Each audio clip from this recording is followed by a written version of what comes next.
This is the Lone Crater YouTube. We hope this video helps. In this video, I will explain how to make delicious waffles for breakfast. First, gather all your ingredients, including flour, sugar, baking powder, salt, eggs, milk, melted butter, and vanilla extract. Make sure your waffle iron is preheated to the correct temperature before you begin. Accurate measurement of both dry and wet ingredients is crucial for the best texture and flavor. This preparation ensures a smooth and enjoyable cooking process. Next, let's prepare the batter. In a large bowl, whisk together your dry ingredients, flour, sugar, baking powder, and salt.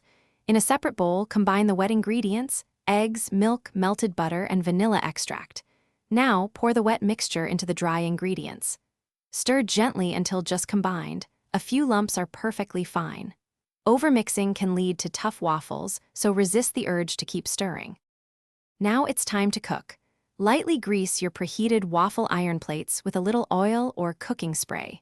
Pour about 1/2 to 3/4 cup of batter onto the center of the iron, depending on its size. Close the lid and cook according to your waffle iron's instructions, typically for 3 to 5 minutes, until the waffles are golden brown and crispy. Avoid opening the iron too early to ensure even cooking. Once your waffles are ready, serve them immediately with your favorite toppings like fresh fruit, syrup, or whipped cream.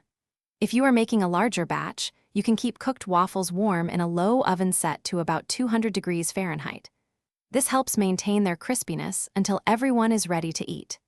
And speaking of keeping things clean, check the description for a link to the Shark AI Ultra Robot Vacuum and other great deals. It is perfect for tackling those breakfast crumbs and keeping your kitchen spotless.